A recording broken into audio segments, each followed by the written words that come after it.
You're watching Evolve. I'm so honored that you have tuned in tonight, and we have an amazing guest. She was a guest not too long ago on the Brother Henry and You show, and as many of you know, we've transitioned into Evolve, and that guest is Dr. Jennifer Bird. And I'm so honored to have her. I love the way she thinks. I love how articulate she is. I love how she analyzes and breaks things down. I can listen to her actually for hours. So thank you so much for being on Evolve today, Dr. Jennifer Bird. Thank you for having me, Henry. That was a lovely introduction. I appreciate that. Thank you as well. Well, I don't think I've ever did a subject on this before. When I initially reached out to Dr. Bird, maybe like a month or two ago, we was talking about one of her older books that she did, Permission Granted. I wanted to interview her about marriage in the Bible at that time, and she said, "Well, it's not that I don't want to do it; it's just that we're probably going to need more time to unpack this book." And I'm very curious as to why she wrote it, your intentions of marriage. Is it God ordained? Is it not? Is some man invented? I mean, there's a lot of questions in regards to what marriage is. When people say, "Oh, I want a biblical marriage," what does that even mean? So if you're curious, and that's what the word evolve means. It means, we ask questions at the end of the show. We'll have our audience to we propose 3 questions to our audience based off of our conversation, so they'll get an opportunity to engage at the end. But I just want to ask everybody to relax. And you enjoyed tonight's episode.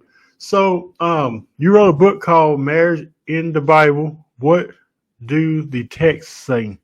Let me first of all start out with, to those who may not be familiar with who you are or what you are, before we get into this, there you go.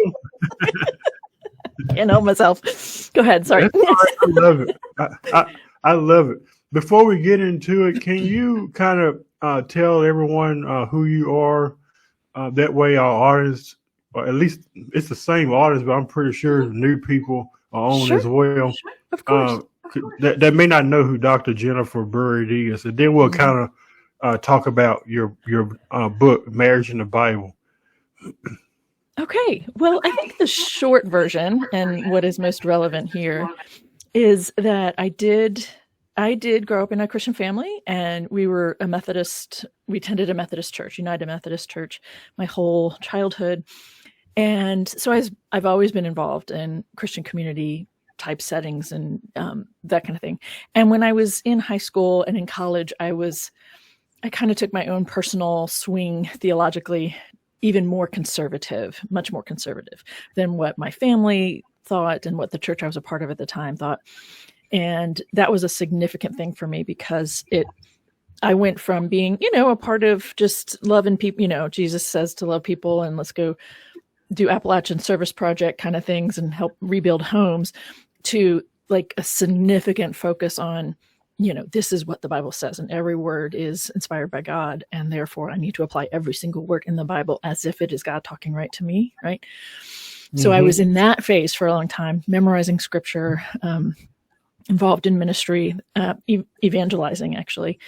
And then I ended up going to seminary because I wanted to learn and study the biblical languages, because I realized how important the Bible was to me. And I could see that there were some conversations to be had when you start looking at the original languages, and like there were conversations in terms of interpretation and translation. And I wanted to be a part of those conversations instead of only having to trust what someone else is telling me about what the languages are saying. And so what the passages are saying.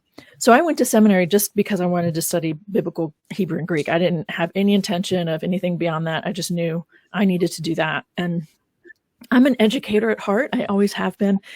My undergraduate degree was in mathematics, but I was supposed to be teaching high school math with that degree. And I didn't do that right away. But I share that to say I'm an educator at heart. I'm really interested in meeting people where they are, helping them, learn new information or helping expose them to new ideas that can help them grow in whatever field of their life, right, or whatever area. So I'm in seminary. I'm learning these things about the biblical languages in the Bible, and then I'm also learning all these other things about like church history and how these theological doctrines that people recite or say in the Nicene Creed or whatever, where that all came from and how that started, and learning about women in church history. And there was a lot more I was exposed to than I expected, and it changed things for me. I know that a lot of people use this language like deconstruction or deconversion and all that kind of stuff, but I've never used that language for myself. What I've always thought of is I was growing and I was learning more, and that just led to new ideas or new places, right? New ways of being, new ways of wanting to interact with the Bible or to interact with other people who are interacting with the Bible.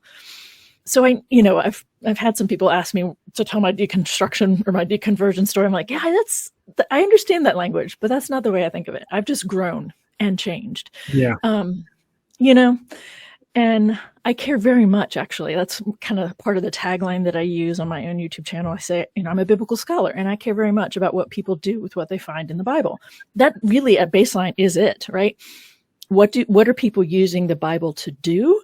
How are they using it to inform their own lives or to make decisions and actions in the world? How are they interacting in relationships based on what they think the Bible is telling them?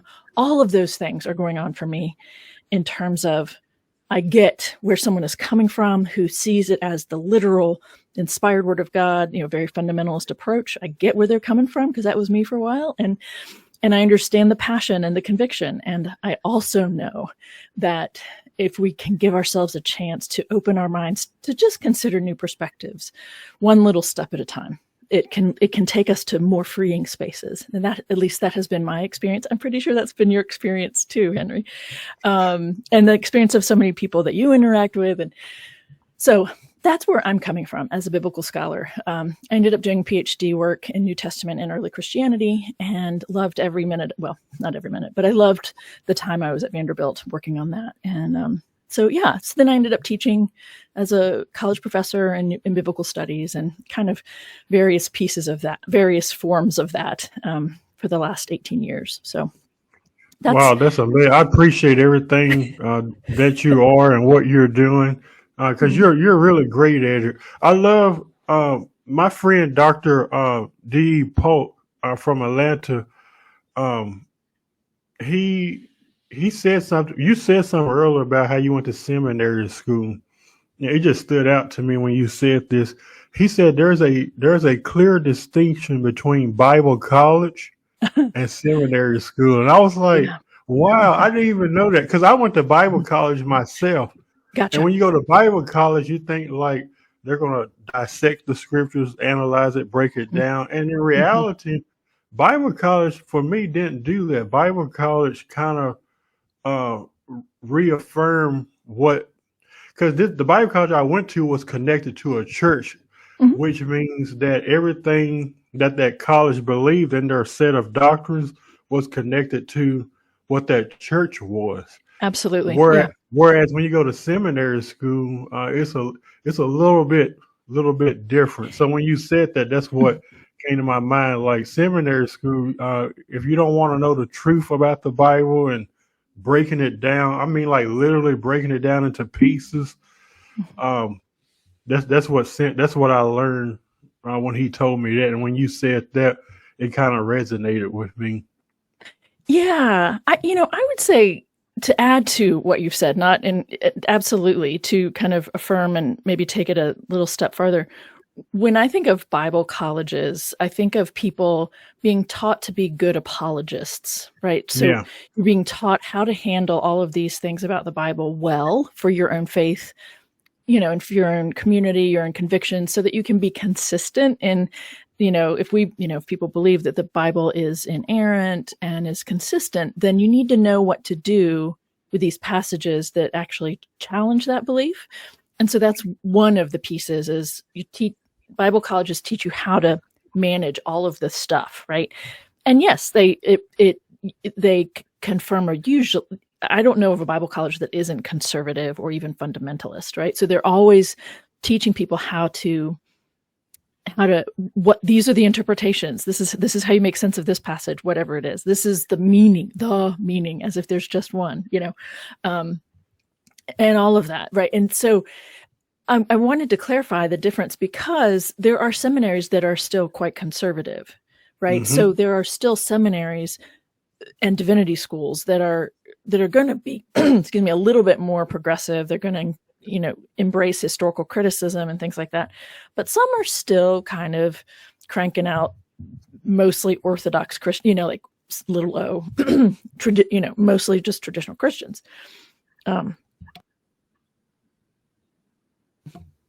Anyway, but yes, there's a little bit more progressive of an approach.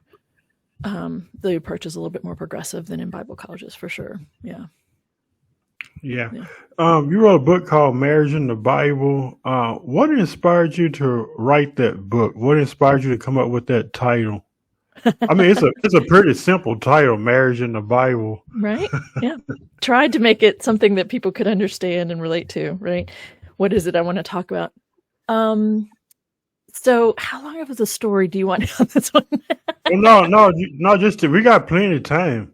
Well, I wasn't sure I don't want to take up too much time on that question, but the topic itself started for me back in 2012. I'm not going to get in too deep in here, but just wanted to give you and your listeners, your watchers kind of, I didn't just decide to do this last year kind of a thing. This is something I've been working on, 13 years at least, right?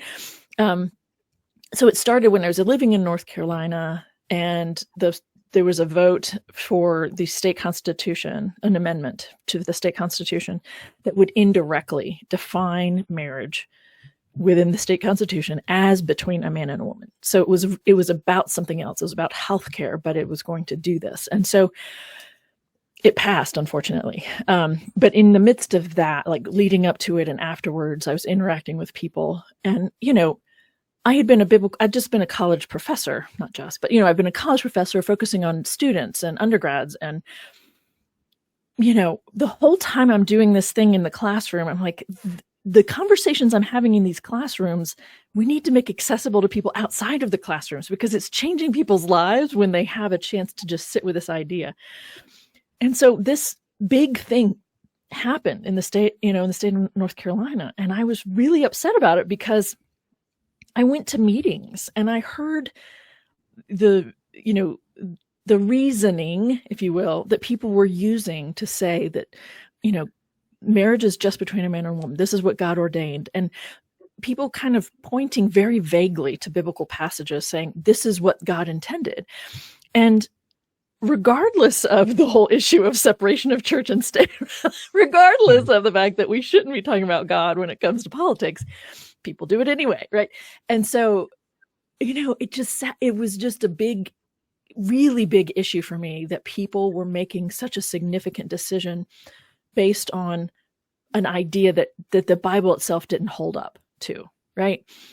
And so I made a Facebook post, and a friend who was connected to Huffington Post said, do you want to kind of tease that out and make it a piece, an editorial for Huffington Post? This was, back, Huffington Post was a different thing back then. But so that kind of got me started. Like that particular Huffington Post editorial went viral. And of course, because this is a topic people actually care about, right? When people turn to the Bible to try to talk about marriage today, and in whatever your stance might be, right? It's a big deal. And so I spent the next, 10 to 12 years working on trying to have conversations with people in faith communities specifically, trying to help them see this is what the Bible is actually saying, depending on which passage we're talking about. Let's be honest about that first, and then we can figure out what you're going to do with it, right, today. But let's be really honest about that. It isn't saying what you think it's saying, right? Mm-hmm. Most of the time. And then now let's do this work of, okay, that's a 2,000-year-old, collection of writings, and we're here in 2025. How are we going to bridge that gap especially for people in community, in churches that do want to be open and affirming, for instance. They don't want to lose their faith community. They don't want to give it all up, but they also don't know what to do with the Bible on it, right? So I focused my attention on people in faith communities, and I did retreats. I did, kind of one night gigs where I'd come and talk about something. I did all kinds of things, trying to figure out the language that was helpful, trying to find how do you present this in a way that people can process it? Because you do need to process it one bite at a time. You can't do it all in one, fell swoop. So I ended up creating a video series, like I've done whatever I could think of and manage financially to do. And so the day finally came that I was like, okay, I just need to write a book so that I can get it out there. You can have, just read a chapter, a part of a chapter at a time, read it with some friends or whatever you need to do. But I needed to get the information out there. And so my publisher wasn't very pleased that I did the video series first, but I did because I thought that would actually be a big seller, that I thought that there'd be faith communities who would want to do that, but that's a whole nother conversation. So there's a series out there, Marriage in the Bible, a discussion among friends. That's, an intro and 10 videos and a conclusion that I created for people in faith communities to work through together, watch one at a time and talk about it and all that stuff. And then I finally got down to the nitty-gritty nuts and bolts of writing the book. And the title, Marriage in the Bible, wanted it to be very vague and broad, like you said, Henry. But in it, if you look at the table of contents, there are 3 sections. And the first one is what you brought up earlier, biblical marriage, right? What are the passages that people think of, generally speaking, as defining biblical marriage? So I take one chapter to look at each of those 4 primary passages for Christians and look at what they're saying in context and what they're not actually saying and, all that stuff. But then I also have a section called Marriage in the Bible, and that's what do marriages look like in the Bible? What kinds of things are happening in marriages? What kinds of things then are being modeled for people? What kinds of things, let me make sure I'm using the right language here, but, the terminology that's used, especially what's being modeled in the book of Genesis and the laws, right? In terms of in the Old Testament or the Hebrew Bible. Yeah. What do Paul and Jesus actually say? Or what is Jesus attributed with saying? What is Paul actually saying in his letters? Like, let's look at that. It's crazy you're talking about that because right? further on down, I had some questions about Paul's perspective on marriage. Yeah.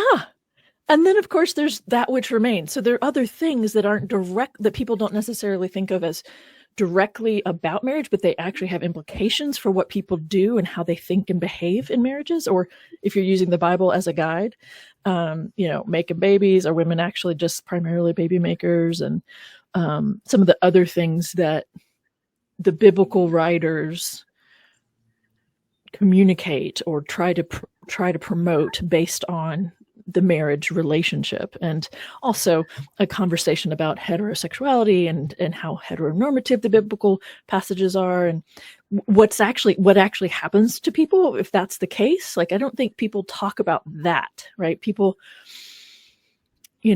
so that's for me, that's a really important chapter. Only heteros. But anyway, so that's what, there's a range of things happening here when it comes to marriage in the Bible. So that was my way of breaking it down into kind of 3 different, collections of ideas and things to talk about. So. Yeah. So someone comes to you and they say, Dr. Bird, or they may just say Jennifer, I want a biblical marriage. I mean, they're passionate about it. And that's what they say. Right. What are they really asking for? Like, through what lens do they mean biblical marriage when someone says that? What are they asking for? What exactly is a biblical marriage when someone? Because it's and normally you hear that in the Christian community, and I'm not like bashing anything. They say, I just want a biblical marriage, a God ordained marriage. You hardly ever hear people saying, I just want a healthy marriage. I mean, detaching spirituality from it. You never hear any people say, I just want a healthy marriage. I just want a good marriage. Right. A bountiful marriage is most of the time, people in the religious community are like, I just want a biblical marriage. God Right. wants a bill. And then I'm That's just right. curious about what are they asking for when they say that? I love it. It is such an appropriate question. And I love that you just kind of sat with it and teased it out for a minute, because that really is it, isn't it? People aren't Well, I saying, said it myself at one right, time. right. I'm sure you did. Yeah. We just want a biblical, I want to be faithful to what my community has said is right and true. And God said it in the Bible. So I want to be attentive to it. And what does that mean? Well, so here's what my sense is. And when I've talked to other people, in particular, people who are still in a very conservative fundamentalist perspective on the Bible, this is what they say, right? So they usually are pointing to or thinking about in the back of their minds Genesis 1:28, which is the part that says, let us make, humans in our image, male and female, God created them. So that they take it to mean that God is ordaining, in that passage, God ordains marriage as between only a man and a woman. That's how that's taken. And that is very much not what's going on with that. But that's what, okay. And then they look at Genesis 2:24, or that's kind of hanging around in the background, this idea that therefore a man leaves his parents and clings to his woman, and the two become one flesh. And so every English translation says, therefore a man leaves his father and mother and clings to his wife, but the Hebrew says clings to his woman. But so people are taught to think, that. I know, isn't it? I mean, it's just crazy, right? So people are taught to think that sex before marriage is also being said, no sex before marriage, right? Because he marries her and then they have sex, right? Clings to his wife and then they become one flesh, so that people are being misled in terms of what that passage is saying. And so they use that to say sex outside of marriage is a sin. And then Matthew 19, verses 4-6, which is pulled out of the middle or the beginning of a conversation that Jesus is depicted having. And then again, and one of those three verses is actually paraphrasing Genesis 2:24. And then Jesus says a couple things about, why divorce is a problem, that divorce is not okay. And so people are taught to think, my biblical marriage, right? It's just, it's a man, it's hetero. No, I'm not going to have sex before marriage. I'm not going to get a divorce. Like, I'm going to be committed to this thing to the end of my days, because that's what Jesus said, is divorce is a problem. Divorce is not okay. Even though that isn't what Jesus is saying in that passage, right? Jesus is just having a conversation, and what he actually brings to that conversation is so out of left field. And then the fourth passage that people usually think of in the back of their minds is the passage in Ephesians 5:31 and 32. And verse 31 is again a paraphrase of Genesis 2:24, right? Which is why we can see that this is such an important passage for people in general, for Christians in general. And then the verse 32 is this really interesting, mystical, poetic thing that makes the union between Christ and the church is a model for a man and a woman in a marriage. And so this language is really powerful, and it became foundational for the language over the centuries for the church when it came to the things we refer to as sacraments, which is a whole nother conversation. But it's a very powerful image. And so people think, all right, only hetero, no sex before marriage, no divorcing. And it is a divine thing. And this union that I'm going to enter into one day with my spouse is equivalent to, or is kind of being watched over by God in such a way that it is very sacred, and it is as sacred as being a part of the church. So we've got all this baggage, in a sense, that's been imported into the marriage, the idea of marriage for Christians, that if they have all that baggage, they come by it honestly. It's been a part of the tradition for 2,000 years, right? Mm-hmm. So that's usually what people mean, even if they don't know which passages to turn to, right?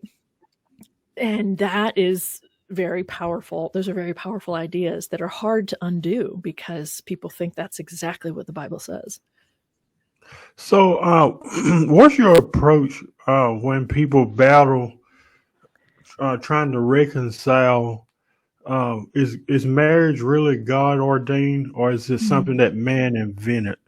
And I try to use some sarcasm with that question because I'm not anti-marriage. I think it's a beautiful thing if it's like with the right person. I also don't believe it's for every. I don't believe marriage is for everyone. But I always think about, did they have a court system? Like, did Adam and Eve sign the marriage certificate? Right? Who were the bridesmen? Uh, who did they exchange rings? I mean, Right? when I think about marriage, like the institution, that's what I think about when it goes back to that. Like who married Adam and I know a lot of people say, well, God put them together. I mean, I understand that narrative as well. So a lot of people battle between, is marriage really God ordained, or did God orchestrate marriage? I think that's one of the questions I'm going to be asking the audience at the end of the show. Or is it something that man invented? Or is it a combination of both? Yeah. I think it's a really important question, and I appreciate that you're asking it here, giving me a chance to respond to it. One of the things that's tricky about any of these conversations, and in particular the questions you're asking me, is, and this is why I actually deflected a little bit when you said you wanted to talk about this book with me, and I said, no, I want to talk about this one first. Yeah. Permission granted. Because there are so many things that if you grow up in a Christian context, you're taught so many things about what the Bible is and is not, that directly or indirectly, just absorbing it from hearing it read and preached on, or going, whether or not you go to Bible studies or Sunday school or whatever it is, there are so many things that people have been taught that need a chance to kind of pull apart a little bit, and people need a chance to kind of reconsider what they think the Bible is. And I think that also applies to how people are taught to think about who or what God is. So that, and these two are intricately, connected when it comes to things like this topic, because Genesis 1 is God creating the world in 6 days, and it's very orderly. But God also tells the birds, the animals in the sea, to be fruitful and multiply, fill the earth and subdue it. So that, I think earlier when I was talking about Genesis 1:28, I referenced 1:26, not 1:28. Genesis 1:28 is be fruitful and multiply, fill the earth and subdue it, right? Mm-hmm. But God tells the animals in the sea to be fruitful, multiply, and God's not telling them to get married, right? This is what we're doing when we look at it and focus in on it. So I don't think that Genesis 1 is telling us that God ordained marriage between a man and a woman. I think Genesis 1 is talking about this one piece of this whole thing that we're a part of, right? No one needed to be told to go get busy having sex, making babies, right? None of the birds in the air or the fish in the sea needed to be told to do that. This is a narrative that's kind of affirming that life goes on and that animals procreate, and so do we, So I don't think that Genesis 1:28 is talking about marriage. Therefore I don't think that it's talking about God ordaining marriage in any particular way, but people are taught to see it that way. So you have to take a step back. Well, then what about Genesis 2:24, when God, when the letter, this writing says, therefore man shall leave his parents and cling to his woman. Again, I don't think that's talking about marriage, but that's how we're taught to read it. And one of the reasons we're taught to read it that way is because of that translation issue I mentioned, right? So that passage in Genesis 2 is really, it seems to me, talking about one element of human experience, which is this idea that we don't really like to be alone, right? Most of us are looking for a partner, and not everybody, as you said. And even if you are looking for a partner, it doesn't mean you want to be married, right? I knew you were saying both of those things, but the idea at the beginning of the second chapter's creation story is the issue is posed. God has created a first human, which is not male, it's just human. And God says, it's not good that this human is alone. That's the premise. That's the issue that story is addressing. It isn't saying, hey, we got to get this guy married, right?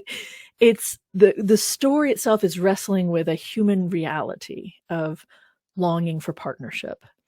And so that's what I think this is about, right? And so you get to the end and it says, therefore, man leaves his parents, clings to his woman, and the two become one flesh. And it's just kind of a beautiful, lovely kind of a conclusion to this idea that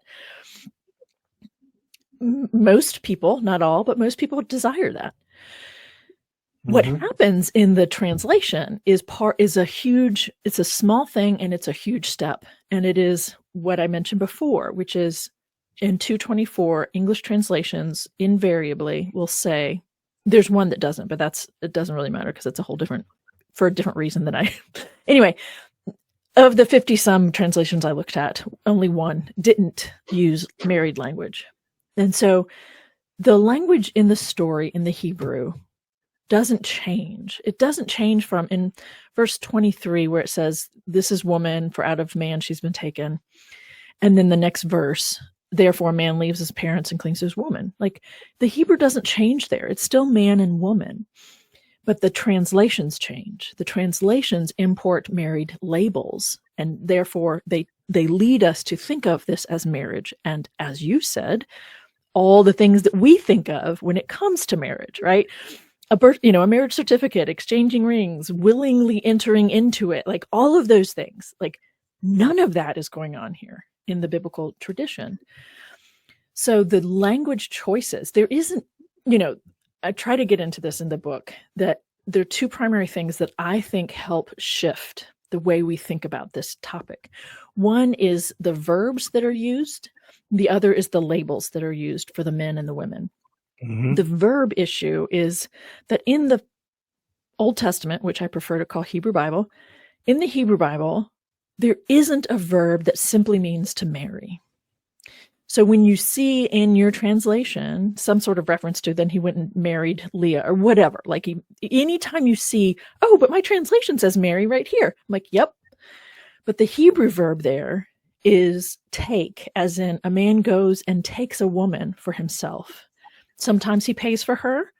Sometimes he does it forcefully. There's a different verb there that's sometimes used and translated as marry, even though it's taking forcefully.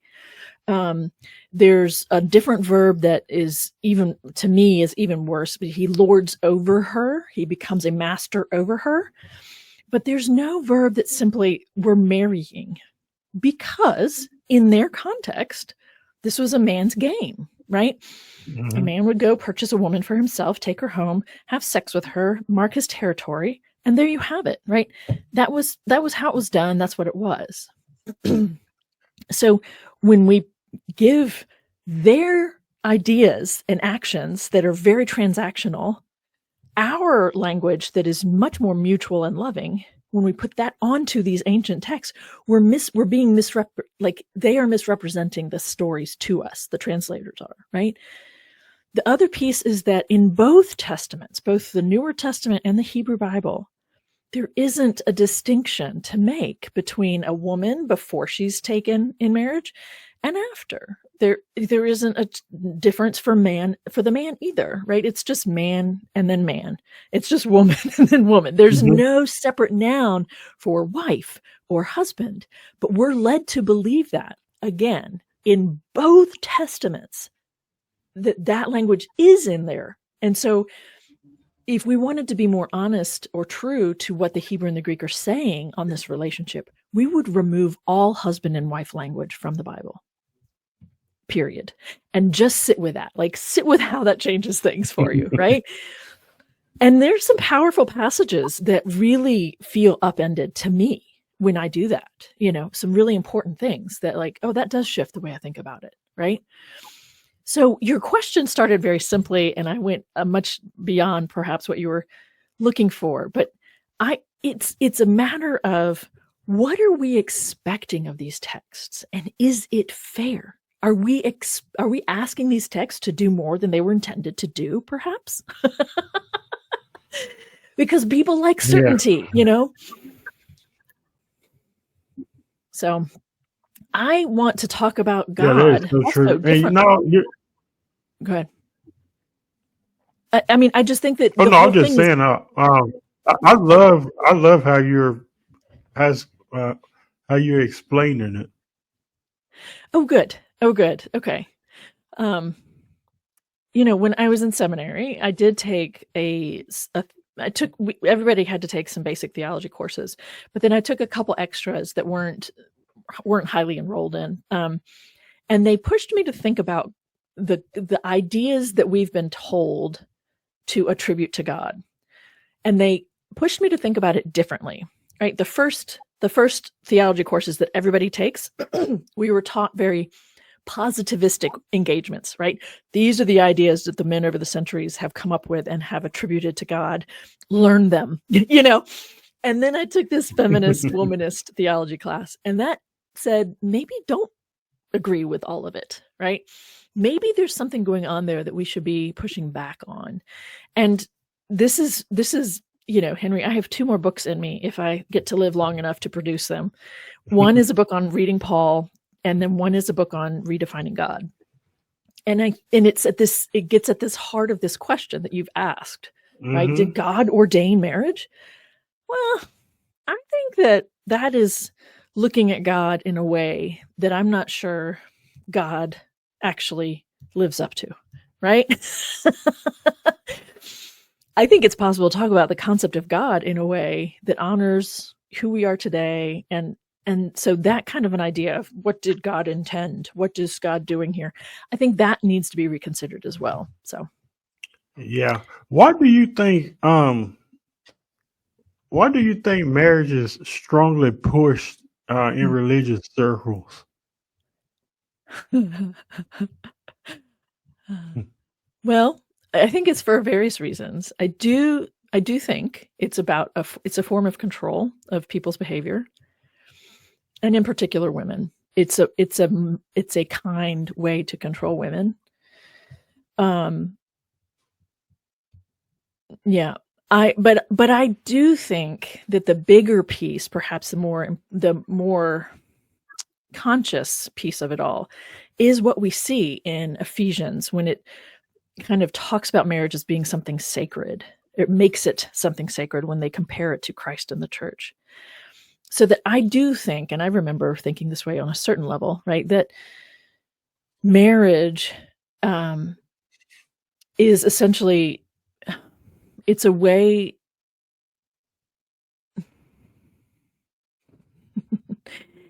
to honor God, right? By entering into a marriage is a way to model this Christ and the church relationship, or, I think it's become it so permeates the way people have been taught to think. I think that's an important piece, right? Paul didn't actually seem to be really a big fan of marriage. So why is it central? Why is it considered so important in Christian communities? I mean, I think it's a great question. Again, Henry, really important question that I think maybe is a thing that others should be asking for themselves, right? Why is that? Why has that become the case? What does it do? Who does it serve to say that marriage is very important, right? That only married people can be, fully reflect God or the love of God or the relationship here or something. Like, who does that serve, right? Yeah. It doesn't serve single people. I've been through this in the past because it don't make me feel this way anymore, but it almost, people who carry that type of attitude, it makes people who are single or who may not even have a desire to get married to feel inferior. Yeah. Or that they're somehow missing out because, yes. And I've had people in the past, God's going to send you this, God's going to send you. It's like, it's almost like the people in religious circles, like they push that, God's going to send you a wife, God's going to send you a husband. And it's like, it's almost like it's robbing people from their own agency. Like, how are you going to tell somebody that maybe that person don't even have a desire That's to get right. married? And That's so right. a lot of people, I just don't understand why I understand it now because you gave the Sure. answer, but um, this narrative where it just you have to, and then if you say no, I don't want to, it becomes problematic. Yes. Among our Christian friends, Yes. um, you're deemed as slipping into fornication. Right. That's the word that they use. And a Right. variety of other stuff as well, all because you choose a different path than Yes. what they For are your choosing. relationships. Yes. And what I mean, you say it also so nicely. I don't mean to, I'm like, every time I talk with you, I'm like, yeah, you just get right to the heart of it all. You really do every time. And what I think is also tied to that, Henry, is the issue that people in the church have around bodies and sex. I mean, I think Yeah. they're intertwined, right? When I first started thinking about the title for this book, Marriage in the Bible, I wanted to use the word sex in it somehow because in the Bible, not today necessarily, but in the Bible, when they're talking about marriage, it's always actually talking about sex or controlling whether or not people are like talking about the interaction of sexual intercourse. It's not talking about, as you said, how to have a healthy marriage. It's not talking about how to have good communication. It's not talking about, you know what I mean? Like, it's not doing that.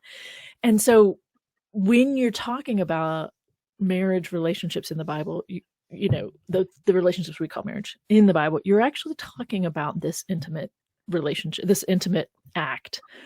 And people are not being taught a healthy way to think about that kind of intimacy, to talk about it. People are told very limited narratives about how to engage in it, even. I'm not trying to be too explicit here or make you uncomfortable, but there are so many people who think that sex is just a penis and vagina and that's it. Like, that is it. And I'm like, Like hold on. you're right. And it also, Dr. Bird, in some instances, it makes it like, even when people put a lot of emphasis, sometimes they overemphasize on no sex before marriage. It's drilled into you. Yes. It's programming to you especially when Right. you're raised in the church, and it Right. makes it seems like, is this the only reason why I need to get married? Is because of That's that? right. Because if I mean, is there a broader picture than you just being obsessed with what I'm going to do outside of the realm of marriage? I mean, That's right. And I don't, like you said, because it's crazy. all of these ideas are intertwined, right? Controlling when people have sex, when it's drilled in, right? That you can only have it if you're married. Yes, that's a big piece of this conversation. Also, and I know you know this, it becomes this thing like you're expected to be able to like restrain it until then and then flip a switch and just enjoy it like all of a sudden, as if that's the way it works. Yeah. And the focus, and the thing is, here's another piece of this in my mind. It is simpler to talk about it that way, to say no sex before marriage, and we're just going to focus in on abstinence and how you do that, instead of having a more complex conversation about having what it means to have healthy sex or safer sex and all of those things, right?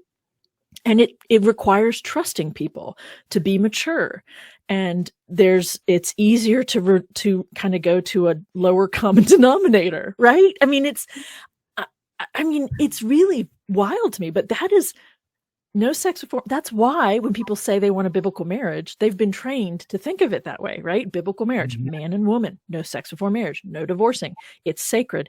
And that's just kind of drilled into their heads, mostly unconsciously, right? So that's how they're living out things, and that's how they're then projecting onto other people, young people, adults who never get married. Like, what is wrong with them? Those poor people, right? Not necessarily the case. We might actually be happier than most of the married people. Yeah. And then I hear people say, I've heard some people say, if you love that girl or if you love that boy, you'll marry him. And when they say that, it almost seems like, are they trying to restrict love to just within the confinement of marriage? Are you saying I can't truly love someone unless I take that step. Right.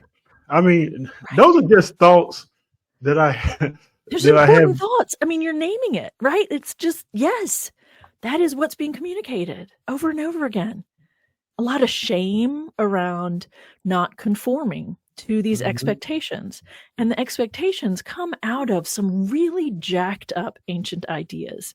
One of the things about the no sex before marriage is something that I tried to talk about.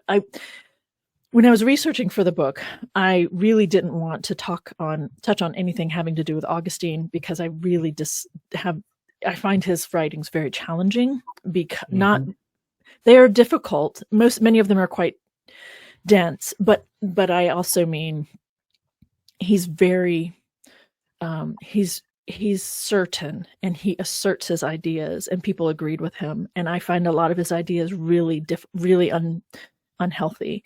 And so I didn't want to have to deal with him. But I realized when I got to the chapter on Ephesians that I had to.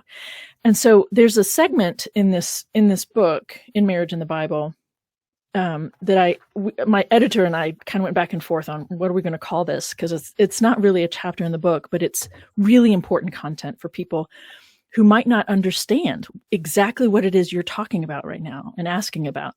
Why are people so hung up on this thing about asserting that marriage has to, and I called it a postscript on Augustine.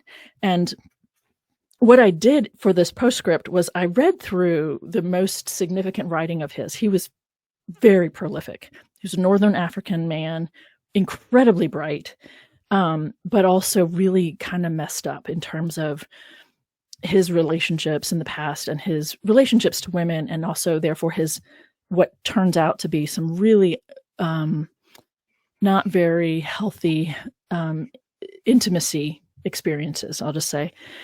But so I looked at one of his most important writings on marriage, and I kind of broke down like all the different things different ways that he is asserting his ideas that people today might not actually agree with. So all of his premises, all the things that he's starting out with, like laying his foundation with, you and I, and even many people in the church might not actually agree with where he's starting.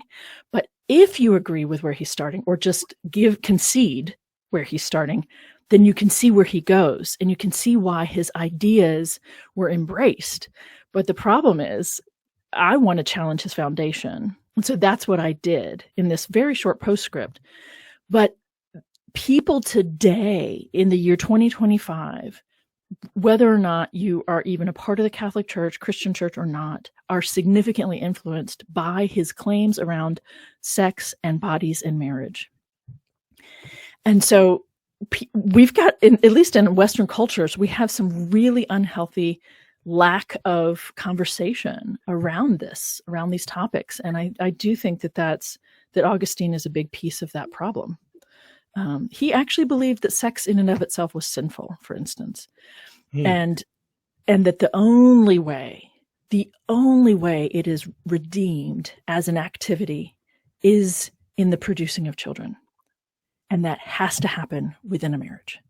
Those three things. Think about how much that still is alive today. Mm-hmm. So even though it's not in the same language, it's still kind of there, right? Sex has to lead to children. That's how you get this issue with non-procreative sexual encounters, right? Sex has to lead to children. What about women who can't have children? Exactly. or couples who just don't want to, right? And there's some people who have sexual disabilities. Right. What are certain things that they can't do? That's right. Those are conversations that need to be had when it comes to adhering to ideologies like that. Exactly. What about couples that get married after a woman reaches menopause? Are they just not supposed to have sex because it can't be like all of those pieces of real human realities, right? So yeah, I think it's very complicated. The questions you've asked, the answers to the questions you've asked, I think have many layers, many different, things that factoring in for sure. Yeah, they So do. I'm just I trying have to a offer little bits, right, to help people pull apart some of it, and there's there's well, still more to be said. you're doing such a great job, and we have a few minutes. Wow, we've been going almost an hour. I told you there's a lot to talk about. No, it's been really good. So it's one of those conversations where you're just hooked and like, what's next? So I do have a couple more questions. Great. Uh, Yeah. Earlier in our conversation, you referenced Paul, uh, or known as the Apostle Paul, in the New Testament. Um, it's a simple question: should we take his advice as it relates to marriage? Can his advice about marriage be trusted? And I say that from the perspective of like, um, I read what he says, in terms of marriage. And then he says, well, if you're burning with, how does that scripture go? If you're burning with lust, then go ahead and do it. And then if you're burning with passion, Passion. um, go ahead and do it. Then he says uh, that he'd rather be single. I mean, there's so, it's like, make up your mind, Paul. Like, That's right. and That's some right. people marry based off of what Paul said. I had friends in college. He had a lot to say about. That's right. Paul had a lot to say about quote unquote sexual sins, fornication, marriage, divorce. And a lot of people take that at concrete, like this is what, and because it's written in the Bible, Right. and that's what Paul said. That's how they live out their lives. So, what's your perspective on Paul? Like, do you think he was confused? Was he just evolving? I mean, what was going on with him? It's like an either or. I don't understand some aspects. Right. I think one of the things that people misunderstand about Paul, and you're referring to 1 Corinthians chapter 7 with all the comments you just kind of were quoting or paraphrasing. What I think people misunderstand about him is that he was most likely, from what we can see, and what shows itself in this chapter in particular, he was anti-passion. Now, we usually mean something different by that than he did. And if you go look at the ancient Greek philosophers that predate him by 300-400 years, they have conversations about controlling your passions and how that is a part of being a good citizen, or how you know that you are capable of being a leader is whether or not you are essentially self-disciplined enough to control all of your urges and lusts and longings. Okay. But they call them passions. And it isn't just that having a passion for like getting all riled up physically and sexually. It's not just that for them. It's about controlling your anger. It's about controlling your thoughts. It's about controlling everything about you so that you're not hot or cold. You're solid, right? And there are conversations about that passions kind of take you if you can't control them, you can't control your thinking. You can't control your reasoning. You can't, it's a very, all that kind of stuff. And that's what Paul means when he says, if you can't keep a lid on your passions, then by all means, go get married so that you can release them, not so that you can go indulge them. He's trying to say, if you can't do it yourself, get married, that'll put the passion out. Yeah. And that's the reason why a lot of people enter into they marry prematurely for simple. I'm not saying that's the whole reason, but especially in the Christian community, for simply that reason. Like, I can't control myself. I have no discipline. I can't wait any longer. I have no discipline. So they feel better. Right. I've seen some instances that even after they get married, things went downhill in that department. And it's because they weren't well set up. They weren't well prepared to do it healthy and to have communication, right?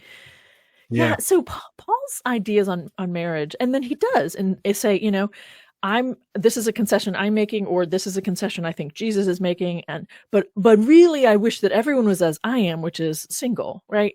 Yeah, he does say all those things, and he does seem to both personally for his own, because of his own worldview, I think, but also because he really did seem to be under the belief system of Son of Man coming to judge really soon. And I really do think that's a piece of it, that he was thinking short term.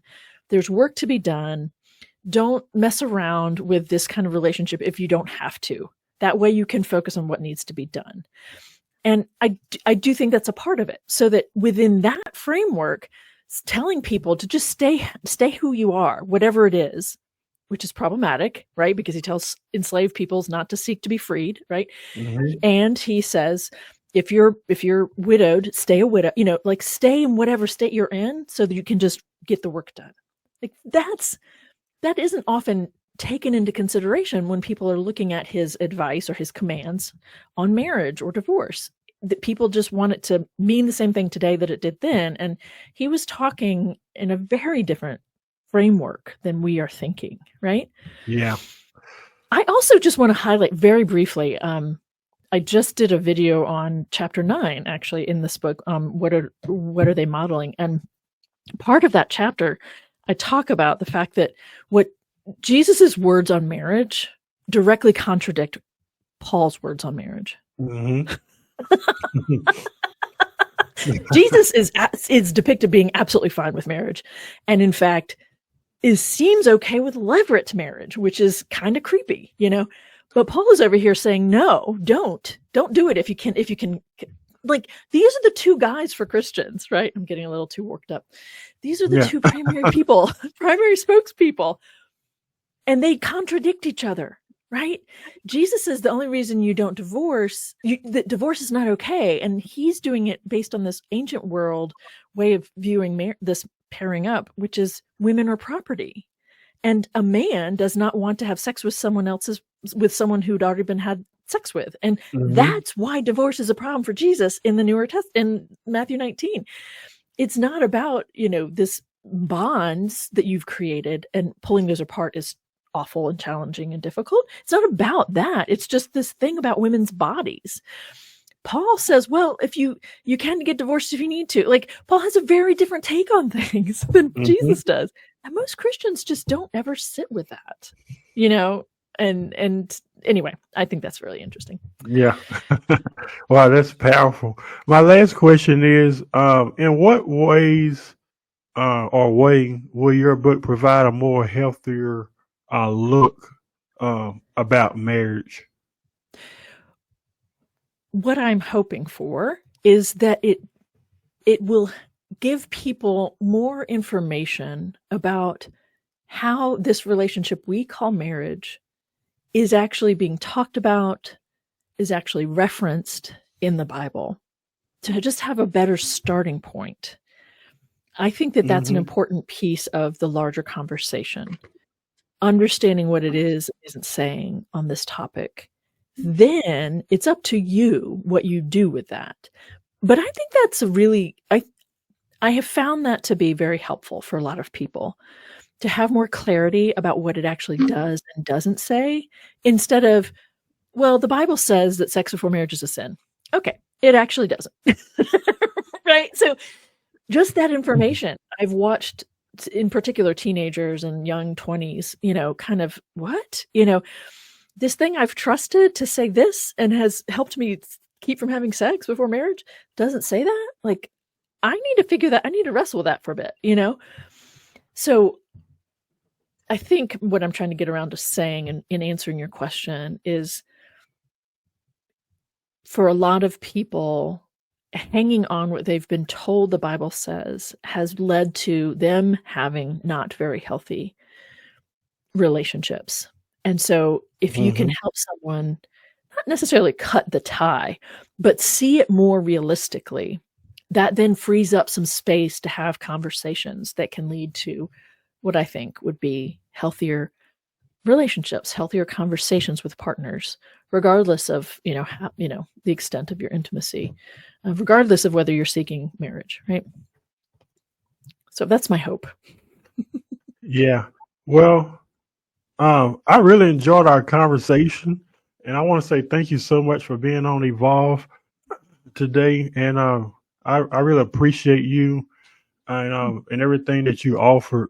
A lot of rich, informative information tonight. So I want to say thank you so much, Dr. Bird. I want to encourage everyone to visit www.jennifergracebird.com.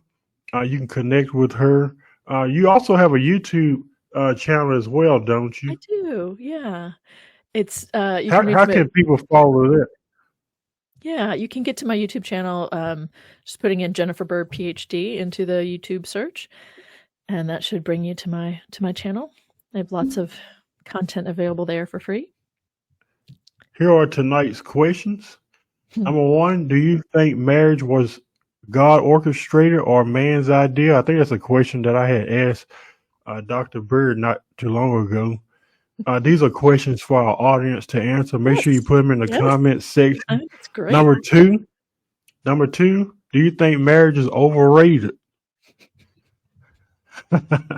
I would answer that, but I'm not. I think we know your answer to that. Number three, it should say, is it possible? It's saying, is it? So I'm sorry about the error. It should say, is it possible to view marriage apart from the biblical narrative of marriage? And we talked about that earlier, how a lot of people, I want a biblical marriage. Is it possible to want a marriage outside of that narrative? I want to also encourage everyone that's watching to connect with us. If you like our content, get involved. Visit www.youtube.com/Henry Harris 100. We're also on Soul TV, Facebook. That's on Facebook.com, and you can follow us, the Brother Henry and You Show.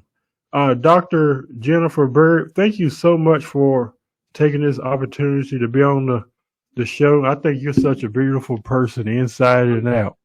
Thank you. That's such a lovely thing to say. Thank you for having me on. It's been Yeah. an honor to talk with you, Henry.